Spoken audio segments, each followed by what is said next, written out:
listening to Truth or Dare to Share by Ambitiously Intuitive.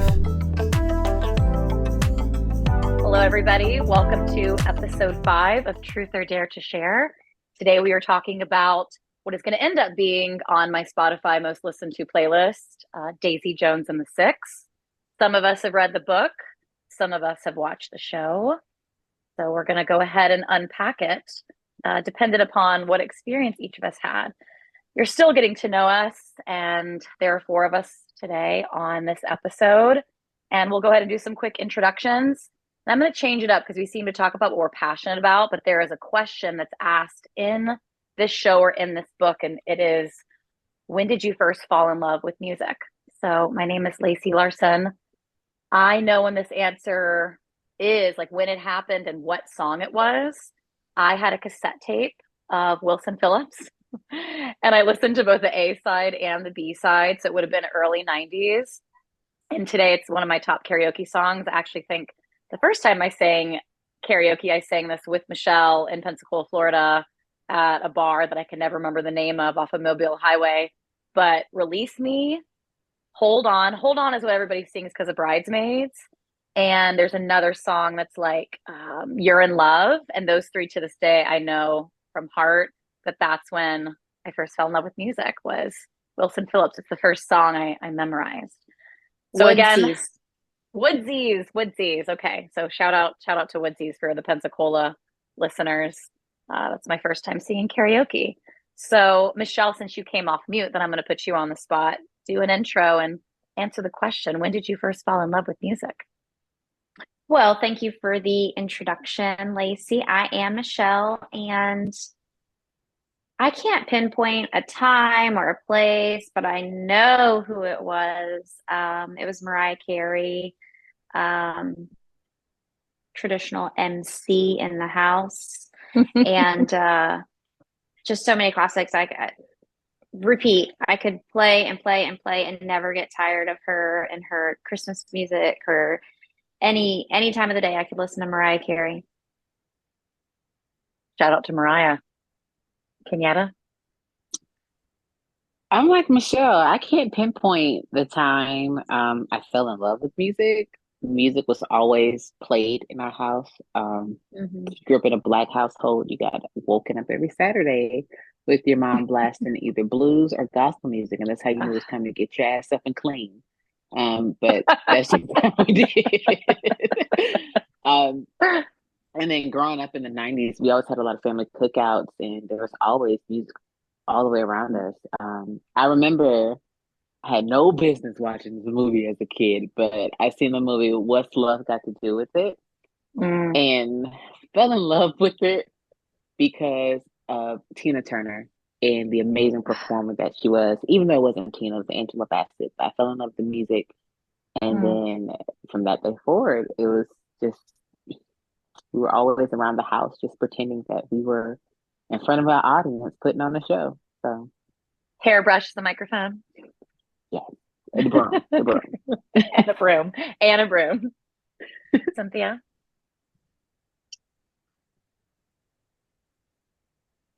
Cynthia, is this mic on? Hey. Yeah. Oh, sorry. Like it totally just stopped. Like I thought that it was everybody, the Zoom. Okay. Hi, I'm Cynthia. So for me, music was always like a really big part of our household, I guess. Like I feel very lucky. My dad listened to all different types of music. Like we had like the CD of CNC Factory and RuPaul, and like my dad also listened to like Bjorn, is that how you say her name? And then like I don't know, and then also roller skating as a kid, like La Bouche. yeah. So yeah, always listen to lots of different types of music, and I feel really thankful for that. Oh, Cynthia's frozen. While she is frozen, if my mother is listening, Kenyatta, when you said songs to help you get through cleaning, my mom's was Whitney Houston. And the same thing. We had like one of those old school full stereo systems, and Whitney Yes. Houston was also on a cassette tape. It was before CDs had been popularized. So I love that I'm aging myself right now, which I don't care, because also I like how they aged everybody in Daisy Jones and the Six. Like, Yes. I think it was supposed to be like 20 years later, like interviewing them, I think in the 90s when it all went down in the 70s. And shout out to whoever did the makeup on that show, because I thought they did them justice. But yeah, in the 90s, Whitney Houston blasting, like, now I hear I want to dance with somebody, like when I'm at like drag brunch, or it's like a girls' night dancing song. But I think of it as, what did you use to dust? What is the brand name of the cleaner? It has a yellow cap on it. If somebody Pledge? says it, I'll Pledge. Like, I think of Whitney Houston, I can smell Pledge. Like the lemon pledge. That's funny. Cynthia, I was explaining that my mother, when Kenyatta said cleaning, my clean song is Whitney Houston, and always will be forever and more. But that smell and that sound are forever intertwined, thanks to my mother. This was also same for me. When we were cleaning, we were listening to all of this stuff too. Yeah. Yeah. Yeah. And so far this year, I have been listening while cleaning to the Daisy Jones and the Six album. I think it's the first time a fictional band has released an album, to my knowledge, and has been this successful. So we will dive into it. Once again, there are 3 acts. Act 1, we're going to give our general reaction without much structure. And then Act 2, we're going to do rapid fire question round. And sometimes it's just a handful of questions. Sometimes it goes off the rails. I think we're still figuring it out, but kind of asking us to be a little bit introspective, not only about the characters, but ourselves. And then we'll wrap up with the name of the show, which is playing Truth or Dare from a growth mindset standpoint. Truth being, what do you want to share about yourself, whether it's present or past tense? And then Dare is, what are you going to do differently in the future now that you've encountered this story and these characters? So we will go into it with Act 1, general reaction. Cynthia, since you went last, why don't you kick it off and go first? So I actually tried to read this book first, but I had a really hard time connecting with the book when I first was reading it. And even watching the show, the first 2 episodes, or maybe it's just the first episode, I had a really hard time getting past it. But then once I did, it just was like, whoa, this is so great. So I thought it was really great. I connected with the music, with the characters. It was really well written. Just for me in the beginning, it was a little bit of a rough start for me. Mm, mm. Kenyatta, how about you? So I'm the same with Cynthia. It took me a little bit to get into Daisy Jones. And I love like biopics about bands and things of that sort. And overall, it was good. That thing was amazing. No. And I think it's just because it's just not my style of music. So I wasn't that into it. And then I felt that as tragic as Daisy was, she just wasn't tragic enough. Like, in the end, it still didn't go horribly astray. Like you hear with most bands, like I don't know if you guys have watched The Dirt on Netflix, but it's about Motley Crue. And it really got into how wild they were, and just any biopic about artistry and rock bands I love. I just felt like, I don't know, I felt like it was a dance around a love story. Sorry. No, I mean, unpopular opinions are totally welcome. Not all stories resonate with everybody, and I appreciate the honesty. Michelle, how did more it? tragic? You wanted more. You wanted more tragedy. I wanted more tragedy. I felt like I had a hard time containing the tragedy, but I'm gonna pause on that. Okay. Michelle, what did you think? So I appreciate that point of view, Kenyatta.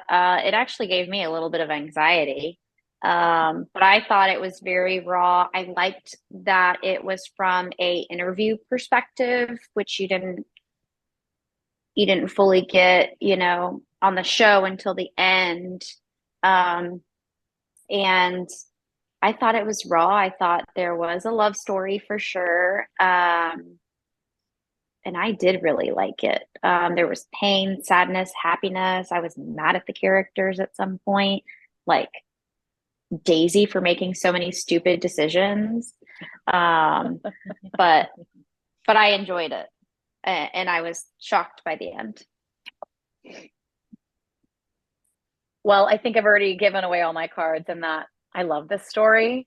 And we talked, so this is the second Taylor Jenkins Reid story that we've talked about. Episode 2, we discussed Evelyn Hugo, which was my first experience with Taylor Jenkins Reid, and Daisy Jones and the Six was my second. And when nobody's ever read anything of hers, I usually suggest they start with Evelyn Hugo and do Daisy Jones second.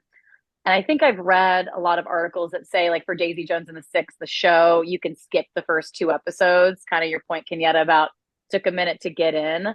I enjoy the whole thing from beginning to end, because if you skip those first 2 episodes, you miss like very similar to the last episode that we just had. Daisy came from a privileged background, just like in Beef, we were talking about Amy, how she had more money, but Daisy was ignored from her mother. Like there's a line that as I was rewatching it, I wrote down, which is, nobody wants to hear your voice. Like, this kid clearly loves music and is singing unapologetically, and she's embarrassing her parents who are putting on a party. And so already, like, you see when she experiences shame for the first time, because if you remember, when she starts going to concerts, and Simone actually was the first one who was like, why aren't you on stage? I know you want to be on stage, but she held herself back at first.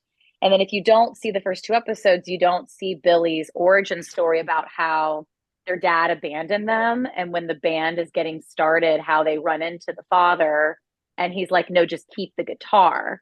And then later on, and again, they haven't given a spoiler alert, that exists on every episode in perpetuity. But if you're listening to this for the first time, and then when he goes on tour and Camila finds out that she's pregnant, and Graham says to Billy, you know, you're going to be a dad. And then he just goes off the deep end on that tour. So had you not experienced the first couple episodes, you wouldn't have found out why they ended up making those poor choices that they made. So obviously, again, general reaction, I loved it. And the other thing that we talked about a little bit as we were prepping for this episode was the differences between the book and the show. The songs are different, the lyrics are different, like the titles are the same. Like I remember being so excited when I found out the show was going to be made, because I wanted to see how these songs manifested. And going back to, I think, your point, Kenyatta, about like differences of genres, I don't think until the last couple of years I was a big Fleetwood Mac fan, which might be controversial to anybody, but now I've listened to that album several times. And this is, for those who don't know, Daisy Jones and the Six is inspired by the Fleetwood Mac and another story that I can't remember. But I enjoyed, and I love the music, and I love how they made it into a show. And it's hard to make lovable books into shows and change it and still appreciate it. And I thought they did a really good job. Anybody else have anything organically to add before we jump into Act 2? Do you guys know if Yes. they're making a second season? I have no idea. I hope they don't.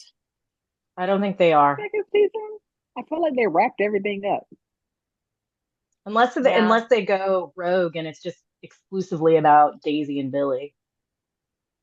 I don't want them to. Like, I like that we all get to, like, I picture that they're, even if they're not together romantically, that they went back to making music together. Like, they at least had to make one song for Camila, because that's what her last request was. I was like, they owe me a song. Scene. Yeah. Yeah. Cynthia, you started to say something. Yeah, I just wanted to add about Fleetwood Mac that the chick's song Landslide, I didn't realize that was a Fleetwood Mac song. I guess probably I was in high school. I didn't even realize, that this Fleetwood Mac. But I recognized like how good that song was. And so, yeah, I just wanted to like, it's interesting what what you're exposed to, what you're not. Yeah, I think I only associated with Dixie Chicks. And even despite growing up in the panhandle of Florida, my mom wasn't big on country. So I didn't listen to it until I worked at Sonny's barbecue, and that's just what they had on the radio all day, every day. So I didn't really even listen to country until later, but I thought that was just a Dixie Chick song. Mm-hmm. So let's pivot over to Act Two. Did anybody bring any questions to ask everybody about Daisy Jones and the Six? I've already asked one of mine about falling in love with music. So I have a question, and it's All for the right. book readers, because one of the things that irritated me about the show is how they like kind of tiptoed around Camilla's affair. In the book, did they go into detail? Like, because when her and Billy had the explosion at the Chicago concert, and she was like, "If only you knew." And then Eddie, was it? Yeah. Yeah. And then Eddie, he didn't flat out say it either. He told Billy to use his imagination. And I'm just like, why are they just insinuating and no one's coming out with the truth? I mean, he connected the dots, but I wanted to know in the book, how far into Camilla's affair did they go? That didn't go into the archives for me. What I remember being consistent, so this is like answering it but not answering it, was like it was always very clear how Eddie felt about Camilla. Like you can, even in the first few episodes, when you see if she gets brought up or Eddie's disdain for Billy, like he's just kind of like, he was never supposed to be there. He was only supposed to help us like kick the band off. Or even how Billy like Eddie had to move to base when that one guy quit. And so there was always the tension between the two of them. And also Eddie being jealous of Billy. That's what I remember being consistent from the book, less about, because I guess like, and I'd have to ask Taylor Jenkins Reid, it was more about, you know, that's what was the takeaway from me, was their tension and the jealousy, and also that Billy just like ignored him. Like he never really just even gave him, I never, like when I watched the show, it was kind of like, did you ever watch in Mad Men, Don Draper's getting into an argument with one of the associates, and he's like, when I think of you, I think you're a miserable man, and Don Draper just turns and he's like, I don't think of you at all. Like that's what I felt between the two of them, was like Billy just didn't even or see him and think about him. And I just remember that being consistent in the book, because Billy had enough going on between his demons from his past, between this passion that was ignited between the musical connection and the writing connection he had with Daisy. And then I do believe he truly loved Camilla and his brother and I actually think that I wish I would have seen more of him and Graham. I think that was frustrating to me, was that Graham really looked up to him and saw Billy, you know, like, and I think that Billy just never really, he was too self-involved.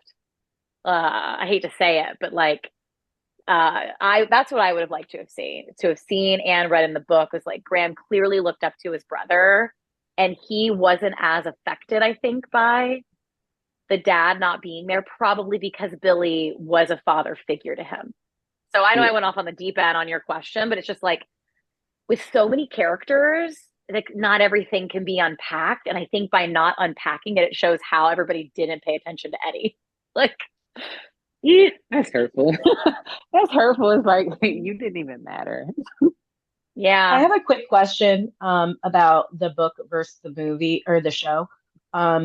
What characters did she use their perspective? Was it just like Daisy and Billy? Everybody's interviewed. It's just the same way it is in the show. Everybody's exactly being interviewed. That is exactly the same. Yeah. Okay. Yeah. I have a question for you ladies, since it's all gal pal here. If you were Camilla, would you have stayed with Billy after the second time? Shit. And being pregnant? Whew. I would probably stay. Unfortunately. I mean, maybe not. I think it would depend on where I was in my life too. It was also the 70s. Like we didn't even, women couldn't get their own credit card up until like, what was it? 75, 74, 75? 77, I think. Yeah. So I understand why Camilla stayed. Yeah. Elaborate. Especially with kids. So after the first time where they went off on the first tour and he got into drugs and groupies and stuff, that's like the rock star lifestyle, and it was like the shock of it all. Um, I understand why Camilla stayed, because she essentially had given everything she had to Billy. Like, she had moved out to California with him, but let's just be honest, her photography career hadn't been kicked off yet. She had gotten pregnant, she was having a baby, so she didn't have anything outside of Billy. So I understand why she stayed at that point. I do not understand why she stayed at the further point when she realized that he was in love with Daisy. This it's a major difference between, a man having sex with randoms versus somebody else having his heart.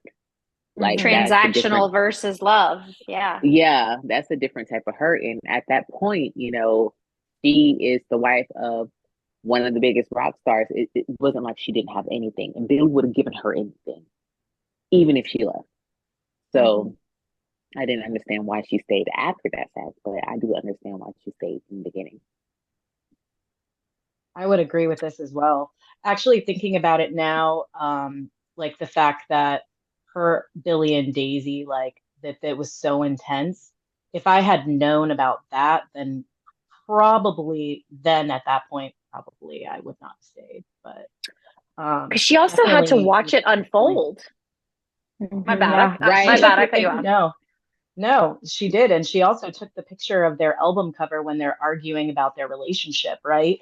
And so Mhm. that is like, she is essentially, she is watching it unfold. She doesn't And even can we realize just, it though, I think. Well, she but also was pushing Billy to Daisy because she knew how good he could become if he let Daisy into the band. So do you think she had to follow up with it, it's like Camila felt responsible maybe for their relationship at the same time. Oh, that's a good point too. Mm, Like she mm, felt guilty about it mhm, in some way. mhm. I think Camilla had what so many women make the mistake of is girl code, like trusting other women, thinking that they respect the morality of it all. Because let's just be honest, Daisy didn't give a damn that Billy was married. She just Mhm. wanted Billy to admit that he wanted her. Mhm. So I It's think interesting you Camilla say had that. that. Yeah, go ahead. Go ahead. Yeah, I mean, when they were backstage at the Chicago concert, and he was like, "Let's just do it. Let's just be broken Broken together." together. It was the word broken that deterred her. She was not thinking about Camilla. She was Mm-mm. kissing that man. She wasn't saying, "Oh, but you have a wife, you have a family." No, she just wanted Billy. She was very selfish about it. There was no respect for girl code or morality Mhm. there. So Mhm. I think that's a big mistake a lot of women make. Like, I see women who will, like, I hate to say this, who will let their husbands go out on dates with their best friends. Like, oh, they're just going to dinner and stuff. They're building a bond. And we are What? human, and we are like, we, it is very easy to fall in love with someone, okay? Especially when you are so used to what you already have. Something just may feel different, and it may spark a familiar flame inside of you, whatever. But it's very easy to fall off of your faithfulness. Um, and I think women just sometimes hand their men into the laps of other women based on trust. Like, oh, she'll never do that to me unintentionally. She might just do that to you. This is like, stop But giving her Camilla gave opportunities. her the opportunity It's to be respectful. come Hey, this come. is a family and we take care of each other. She said That's true. that, She and did say that. Yeah. Michelle came with she did. receipts, man. Yeah, but I felt like Camilla seen that Daisy was lonely and broken, and she needed healing. And I think Camila was a healer. She wanted to heal Daisy. She wanted to fix her. Absolutely. And in Camilla, return, she lost her husband. yeah, because one of the scenes that I little thought bit. was really interesting between the two of them was because Camilla at that point, which was towards the end of the movie, I don't know if it's episode 7 or episode 8, but it was when they were back in Pittsburgh and they're sitting on a picnic blanket because Julia, the daughter, loves Daisy. Remember, she's like, Julia wants to be you when she grows up. And she's and like Camilla's talking to Daisy and she's like, do you ever see it? Like yourself like becoming a mom. And Daisy's like, oh, I would end up like basically doing the same thing that my mom did to me. And she's like, I don't think you're giving yourself enough credit. So at that point, she still already knew there was something between the two of them. And she had the emotional maturity. She was the sage in that show. She was the healer. She was the one who only somebody with that much resilience could stay and make it work because she knew the mistakes that he made were usually involved with substances. Like he never faltered when he was sober. And I would, that's the credit that I would give, or that's the same point that I would make for Daisy is like, we never saw her sober in the entirety of the show. It wasn't until the end that she had, as she stepped into motherhood and we're looking at Daisy 20 years in the future. And that's not to give a crutch, but it is giving or a justification, but it is a variable that has to be taken into consideration. So Camilla had seen Billy experience some redemption. And I do think like none of us are going to know, well, I don't think we will, what it's like to be a rock star and to deal with like the intense pressures of fame and all of that. And Camilla just like, she knew him since she was 16 and they're now probably at this point like in their late 20s or early 30s, and she just had a perspective that I don't think that the average person possesses, because I probably would have been like, I'm out. I'm out. Well, let's add ask on to this question. Oh, go ahead. No, go ahead. No, I was always wondering, like, how much respect did Camilla have for Billy's sobriety? Because when he first got out of rehab, and he was like, I'm done. I want to make up the time. I want to do right by you. I want to do right by our daughter. She was like, you can't do that because that's not who you are. You won't be happy.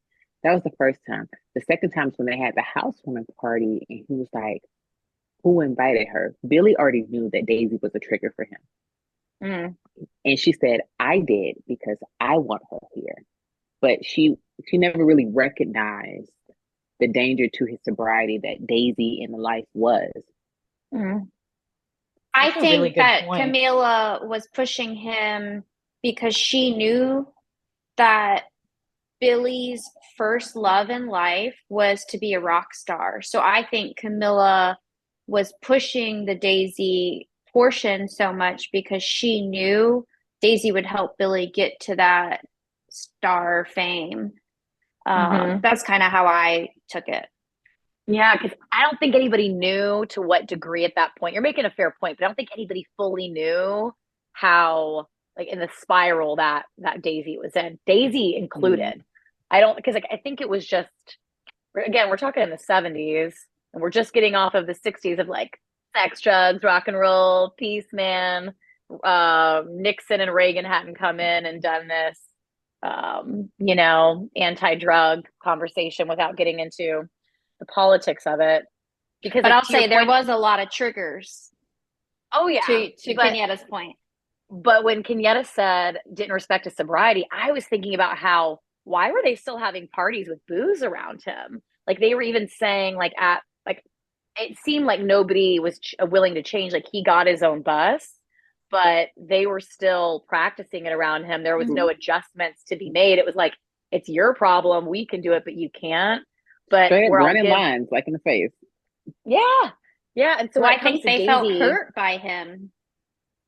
Oh yeah. I mean, he wasn't going to be a part of the band. And again, going back to Eddie for a second, Eddie wanted to capitalize on that, which he wasn't the best singer. He didn't have the star power that Billy had, but they were like, is this sustainable if he rejoins? And that all happened before they ever even interacted with Daisy. But it wasn't until she came in, because remember he said, the one compliment Billy gave Daisy was, you make everything better. And that's actually where I think she truly fell in love with him, was when he saw that she has this ability to alchemize things. And that's why I go back to the end of the movie when he's like, let's be broken together. And she's like, that's not what I wanted. That's not, she wanted somebody who saw that she was more than what she is and how she actually really felt about herself. Because remember, her issue was all these dudes who wanted her to be the muse. And she's like, I want to be the somebody. I don't want to be somebody's muse. And finally, Billy saw her as the somebody. But that hadn't taken place when the party where they finally invited her to the band, like nobody knew what she was capable of other than her songwriting abilities because of Honeycomb.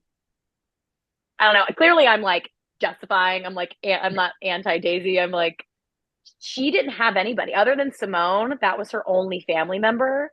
And then I would say she finally got some sort of like father figure from Teddy. And then Billy was the first person who saw her talent and recognized it. But like, those were her three people consistent to the entirety of the story. So if she unraveled, and then later on, Camilla, you're right. This leads to like my question about like the fact that I was thinking about how I feel so conflicted in this story, because obviously like you sort of are wanting Billy and Daisy to be together, but the reality is you don't really, because when they come together, maybe the music will not be as good either, right? Like if they're actually together, like it totally changes the dynamics of their music and what they are putting out there, right? Because most of their whole album is based on this like conflict of not being able to be together.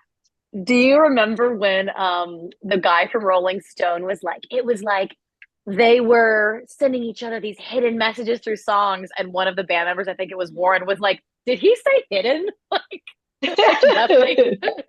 nothing about it was hidden. And that dynamic where like he was like, I wrote you a song, and she's like, this time I wrote you a song. Like it was just the tension. Oh, I loved it. I was like, competition and sexual tension. And also I was thinking about this too. His first song that he writes, the Honeycomb song, which I don't remember what it was originally called, but like he wrote this for Camilla as like I'm with you, I'm sorry, I am giving myself to you, right? But then by Daisy transforming that is also like shifting the perspective.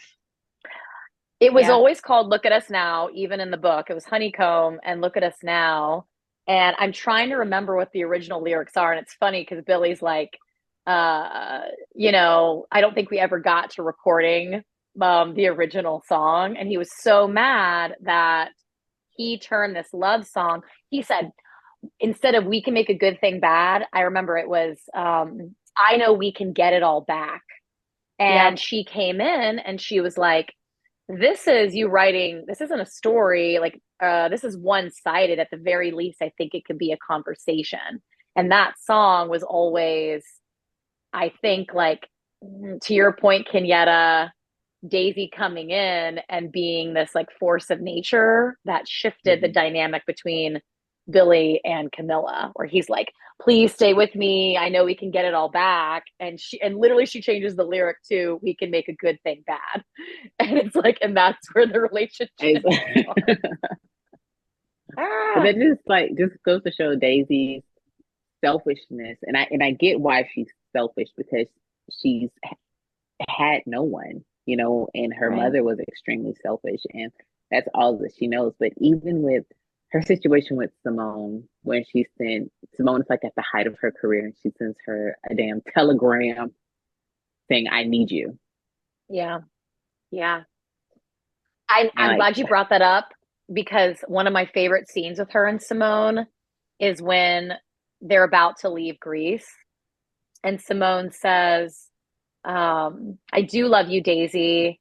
And love is like telling the truth. And she says something like, you can be a real bitch, or you can be a real selfish bitch. Yeah. Straight up tells her. And Daisy's like, are you laughing at me? Yeah, she's like, I don't think you know what love is. And Daisy clearly didn't. And Simone was trying to tell her, you're getting into another dangerous relationship. And I do think that is, whether we like it or not, that is a sign of true friendship and love, is like telling somebody the truth, even when they don't want to hear it. And I think all of us have had conversations. We don't have to unpack that right now, where we've had to tell each other things. And one of the reasons why I think I've maintained the relationships or the friendships that I have are the ones that have lasted the longest, or when we're willing to have tough conversations. It doesn't always got to be heavy as shit like that one scene between the two of them, but that was a demonstration of like a friend actually being a family member. Yeah, and most definitely. I definitely cringed the whole time she was with this Nikki guy in the show. Like, no, none of it. He was just bad. Just even Yeah. just how he made Daisy worse. I don't understand, because Daisy was good at sabotage, but he Right. just made her so worse. Like, she woke up with a clear mind one morning, and she was like, "I don't want to do drugs," and he was like, "Don't make me do coke alone." I was like, Not a good influence. What a time Yeah, to you're be supposed to be a alive. prince, like.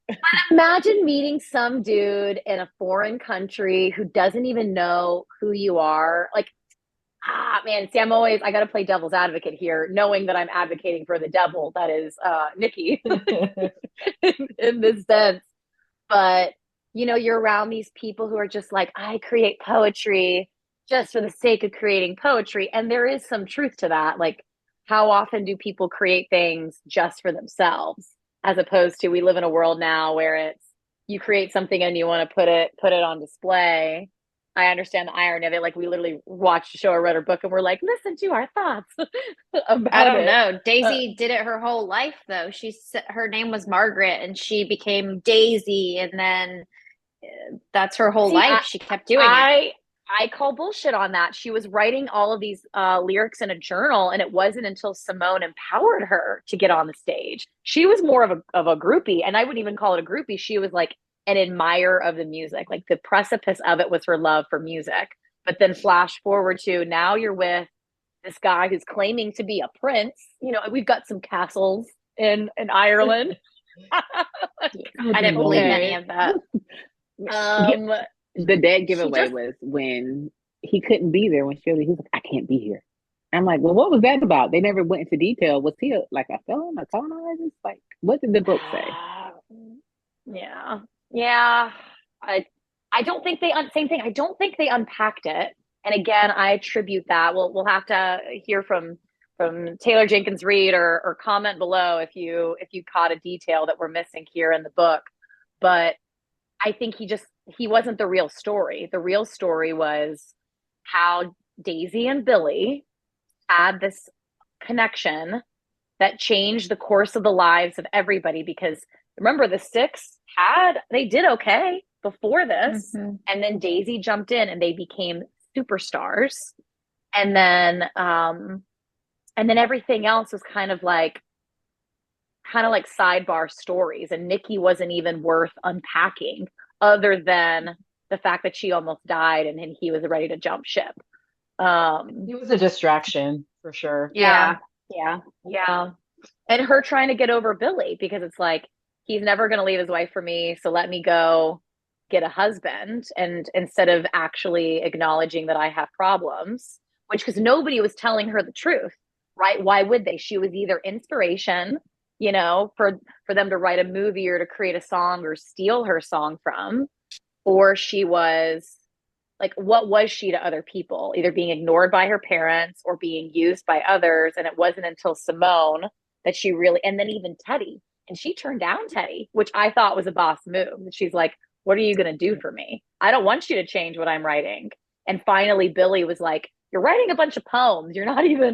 This isn't even a song. And so they say what you want about the two of them and like all of the problematic things about their relationship. The fact that they made each other better as artists was like the best part to watch. Like, that they created these like badass songs. And I enjoyed that, even though what they did in summary was fucked up.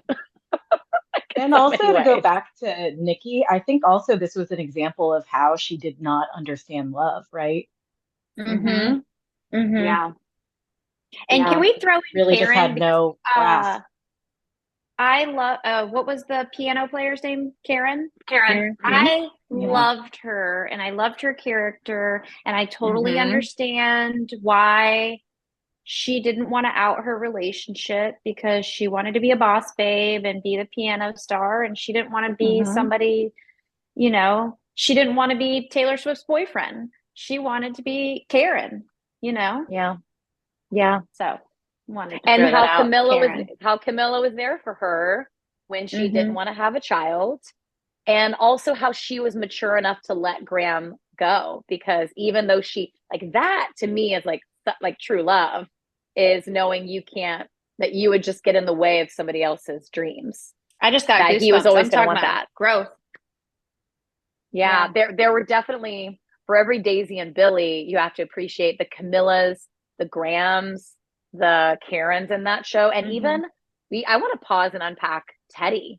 Like how Teddy was there for Billy, how Teddy was there for Simone, how Teddy was there for Daisy, and how sad it was that we didn't get to watch him be interviewed because he had passed years before Julia was doing this interview, and how he was able to see like this gift that everybody have and be able to cultivate it. That he was definitely one of my favorite characters, and his the relationships he had with folks.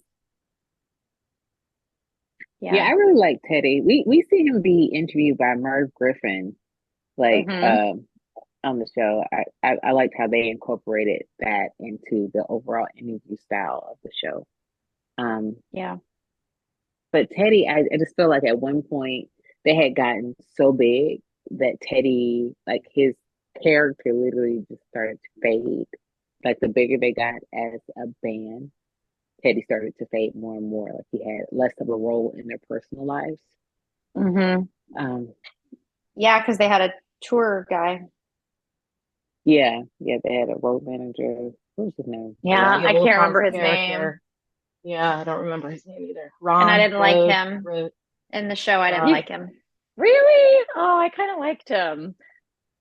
I like because there was something he said. It's funny that you don't like him because he was like, they don't know when they run out of toilet paper who does that. Like there's Daisy Central Time where like he gives her just like how many people are there out there that are orchestrating things that you don't realize? Like it's like the unsung hero.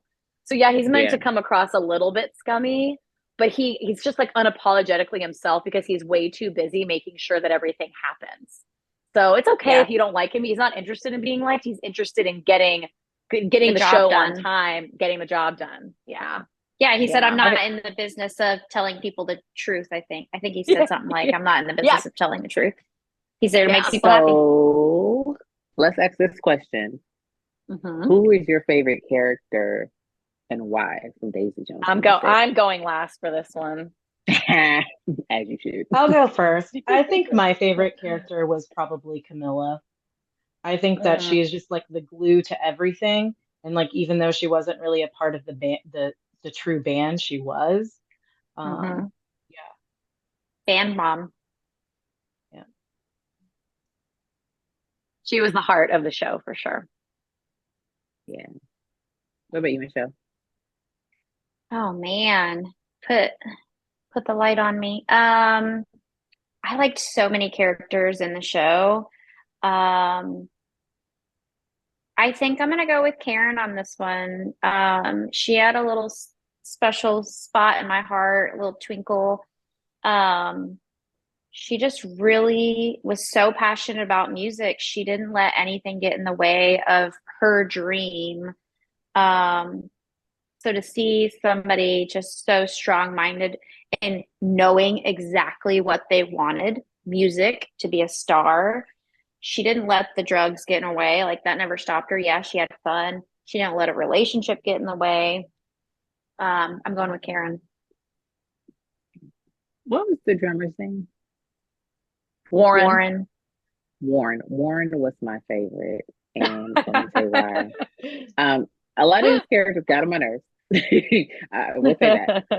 But Warren was my favorite because he was the air. He was always the breath of fresh air. He brought levity.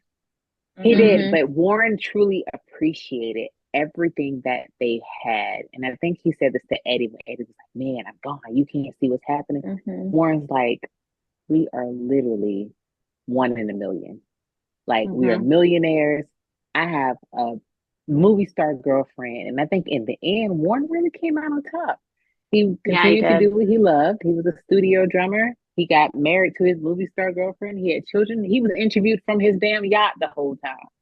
Like, Warren was genuinely happy with the process, and he was just genuinely appreciative of everything he had been blessed with. And he made his gratitude be known, and he didn't let all of the bickering and the small shit and the drama affect how he felt about music. So I really like Warren. He was well developed. He's a good character for sure. Yeah. He's the one with the stash too sometimes, Yes. right? Yeah.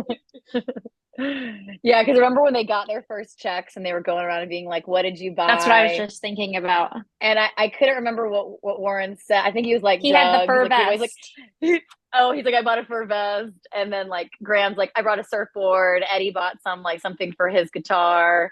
And you get to Karen, she's like, stocks, of course. Like, I invested. I have a controversial opinion. My favorite character is hands down Daisy Jones. It's why we were all there, like her or not. And even though she made a myriad of selfish decisions, she made the most unselfish decision in Chicago when she went to get clean. She like made Billy realize like Camila is it, and like her telling him to leave the stage when they sang Honeycomb for the first time in a long time. And I think that she was just the symbol of redemption. And like, obviously Billy is as well. And he had faltered through it. But yeah, I think we talked about this with Beef as well. So there's a little bit of duplicativeness here in terms of nobody's all good and nobody is all bad. And for somebody who had no direction growing up, no family, what guided her was her love for music. And then her, like, think about how she stood on stage, like when she inserted herself and she knew she wasn't somebody else's muse. Like, yeah, like I wore this like I was like thinking about like, she has those wings. For somebody with that background to be able to fucking stand on a stage like in her truth, that to me was just so powerful. And then hopefully she got better over in time. Like Julie even asked her, like, did you ever fall in love again? She got married again, and she realized her true love was then her daughter, and she was able to be the mother that her mother wasn't for her. And even her, I thought it was very sweet how she interacted with Julia. Like, you know, it like towards the end, and like watch what Camilla said to her. I just, and I also am biased because I love her singing voice. This is Elvis's daughter who played this role and who had never had a background in singing prior to this. I didn't know that. It's Priscilla's daughter, and so it's his granddaughter. Yeah. And so my question before we move into Act 3, and I think it's the last one we probably have time for, is what is your favorite song on their album? And I'll start since I went last. Mine is a tie between The River. I love that song, but I would probably say my top song that I listen to is Look at Us Now. Like when they get into the, like, how did we get here? How do we get out? Like, it's just, man, it vibes. Can you remind us of all the songs? Does anybody, I mean, somebody's gonna have to look it up. So there's Aurora. My thing dead. There's Look at Us Now. There's The River. There's Regret Me.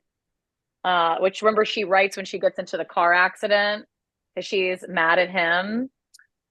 There's the song she sang with Simone, which is like, I think, I can't remember the exact title, but it's like 2 Against 3. 2 Against 3, like More Fun to Miss. No More Words. Fun to Miss. Ooh La La, Please. Impossible Woman.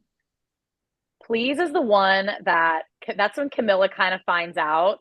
Remember, he's like, oh, Daisy wrote that and he lied to her. And then she finds out Billy wrote it. More Fun to Miss was the song that she wouldn't really sing, and he kissed her to make her go like belt on that song. Let Me Oh, Down yeah. Easy, Kill You to Try, You Were Gone. Mm-hmm. I'm just gonna be I think honest. mine I is did not listen to the soundtrack outside of the show. Kenyatta, I Okay. didn't either. I just Googled it. Yeah, 'cause yeah, a lot of those songs when they like, I guess how they did it when they were on stage. A lot of times, I feel like they all sound the same. Really? Oh, I've listened to it too many times that I'm super biased. Yeah, and I think it was just because I only listened to it during the show. They probably Yeah. sound totally different one by one on track. Cynthia, did you have one? Since Michelle and I guess Kenyatta Let Me are, Down Easy. 'Cause yeah. I didn't, I mean, Look at Us Now is very catchy. I mean, I jammed to Really? it. Don't get me wrong, but I didn't listen to the So whole is album. Aurora. If you listen to, I challenge anybody I don't know listening that to this. one. So the whole album takes like an hour, but Aurora is actually really beautiful as well, especially if you read the lyrics to all of them. Clearly, I'm biased. I'm attached. I'm a Ah, super fan. I'm okay with that. That's okay. Well, maybe we should wrap up, move into Act 3, and hopefully you've been thinking about what your answer to this is going to be. If you're a listener, asking you the question as you're sitting there and listening as well, truth or dare? Anybody want to dare to go first? Can I dare myself to listen to the whole album? It doesn't have to always be so deep. right. Yes, we can accept that as an answer. Well, I have to go for like a 90-minute jog today, so this would be perfect. So I will listen to the whole album. Love that journey for you. I'm gonna dare myself to be as honest as Billy was in the end because it takes some balls to tell your wife that you're in love with someone else and you don't. What did he say? She said that you don't think I see you, and he said I don't let you. And it's like, I don't Good know if you good ever one heard too. the song Jeez. by Yeah. Demi Lovato. What is it? You don't do it for me anymore. Like that song just instantly came to mind. I was like, he literally just told her that she can't, like, she'll never be able to see him the way that Daisy sees him. But yeah. Cynthia, how about you?